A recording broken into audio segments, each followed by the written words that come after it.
বাংলা সাহিত্য জগতে নক্ষত্রপতন। চিরবিদায় নিলেন প্রখ্যাত সাহিত্যিক মণিশঙ্কর মুখোপাধ্যায়, যিনি আপামোর বাঙালি পাঠকের কাছে শঙ্কর নামে পরিচিত ছিলেন।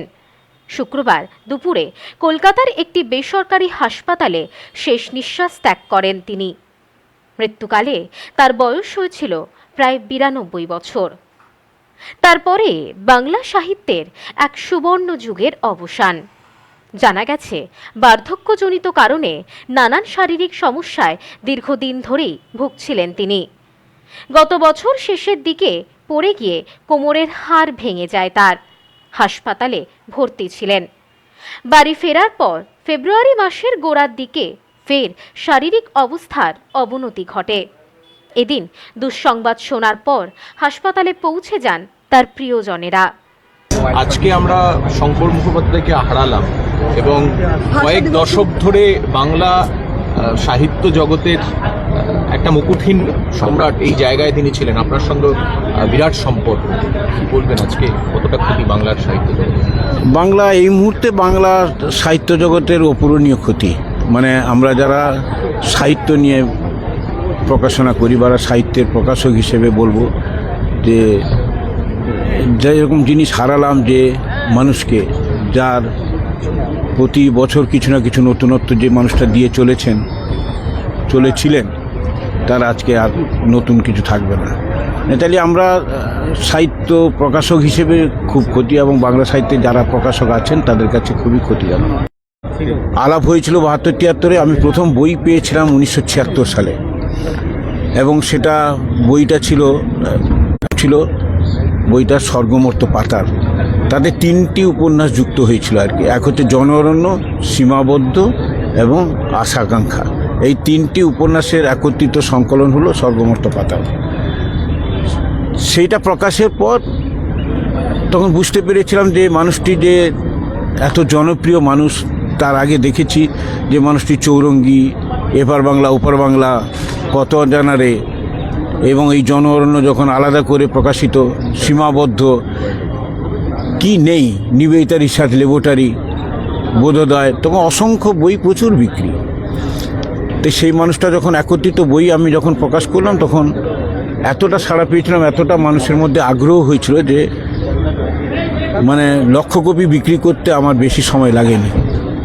বাংলা সাহিত্যে সেটা একটা নতুন মোড় হয়েছিল, এবং 1981 সালের মধ্যে সেটা 1,00,000 কপি বিক্রি করতে পেরেছিলাম। তারপর থেকে একের পর এক বই প্রকাশিত হয়েছে। আজ পর্যন্ত প্রায় 70-80টা বই প্রকাশিত হয়েছে। সেই মানুষটাকে আজকে আমি নয়, আজকে এত মানুষ, এত সাধারণ মানুষ যারা বইমেলার সময় বুঝতে পারি যে মানুষটা বইমেলার সময় গেলে তার কত পাঠক।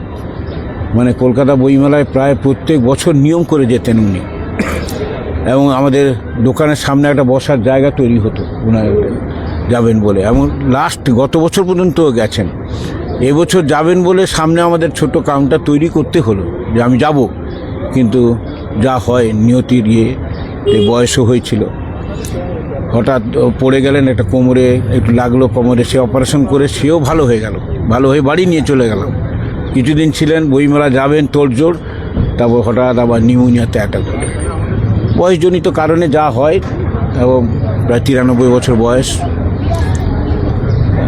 মানুষটাকে আজকে আমরা হারিয়ে ফেললাম। কিন্তু উনি করে গিয়েছেন, কোনো অনাড়ম্বর কিছু নয়, ঠান্ডা করে রাখা নয়, এই বিষয়টা অনাড়ম্বর মানে কোনো রকম যেরকম হয়, আমরা মানে কি বলবো, জনপ্রিয় মানুষ হলে তার প্রচুর মানুষ এসে তার সমবেদনা জানান, প্রচুর মানুষ। সেটার জন্য বারণ করেননি উনি, সমবেদনা জানানো বা তাকে শ্মশানে নিয়ে যাওয়া সেসব নেই। শুধু খালি বলেছেন যে যাই করো আমাকে ঠান্ডা ঘরে রেখে দিও না আর কি। আমার 2 মেয়ে হয়তো সেই সময় দুজনই উপস্থিত নেই, তাহলে তোমরা ডিসিশন তাকে নিয়ে আমাকে দাহ করো। 1933 সালে 27শে ডিসেম্বর জন্মগ্রহণ করেন সীমান্ত শহর বনগাঁতে। বাংলা সাহিত্যে অসামান্য অবদানের জন্য দেশ বিদেশ থেকে বহু সম্মাননা পেয়েছেন। 1993 সালে বঙ্কিম পুরস্কার লাভ করেন। 2020 সালে সাহিত্য অকাদেমি পুরস্কারে ভূষিত করা হয়। 2016 সালের উত্তরবঙ্গ বিশ্ববিদ্যালয় থেকে ডিলিট সম্মানে ভূষিত করে। আম জনতার সুখ দুঃখ থেকে জীবন সংগ্রামের কাহিনী, চৌরঙ্গি থেকে কত অজানারে, সীমাবদ্ধ থেকে জানোয়ারণ্য 3 ভুবনের পারে, ঘরের মধ্যে ঘর, তার কালজয়ী সৃষ্টি। তার 3টি উপন্যাস নিয়ে তৈরি হয়েছিল বাংলার সিনেমা। পরিচালনা করেছিলেন স্বয়ং সত্যজিৎ রায়, ঋত্বিক ঘটকের মতো পরিচালকেরা। বনগাঁয় জন্ম হলেও ছোট বয়সেই চলে যান হাওড়াতে। সংসারের জন্য একাধিক কাজ করতে হয়েছে তাকে। কত অজানারে লেখার পর আর পেছনে ফিরে তাকাতে হয়নি এই লেখককে। এদিন সন্ধ্যায় সাহিত্যিকের মরদেহ নিয়ে আসা হয় বন্ডেল রোডের বাড়িতে। ছোট মেয়ে তনয়া মুখোপাধ্যায় বলেন, তিনি চলে গেলেন, পাঠককে খুব ভালোবাসতেন। বাবা তাদের জন্যই সবকিছু করেছেন। চলে গেলেন। হি ওয়াজ এ গ্রেট ফাদার। আর কি বলবো বলুন। তার তো অসংখ্য তার হ্যাঁ পাঠকরা ছিলেন, তার সাপোর্টাররা ছিলেন। পাঠক তো ওনার প্রাণ ছিলেন চিরকালই। পাঠকের জন্যই সব কিছু করেছেন। তো তাদের উদ্দেশ্যে কি বলবেন? তাদের প্রচণ্ড ভালোবাসতেন। বাঙালি ওয়াজ এ লাইফ লাইন। উনি তো শেষ যাত্রায় কোনো রকম আড়ম্বর বা কিছু চাইনি, মানে না, কিভাবে চাইনি। আপনারা করতে চাইছেন? উনি যা বলে গেছেন সেটাই হবে। উনি কোনো ঠান্ডা ঘরে থাকতে চাননি। সো এখান থেকে বাড়ি যাবো, which is 83/1B Bondel road, ওখান থেকে ক্রিমেশনে চলে যাবো। Bureau report, news no man's land, Kolkata.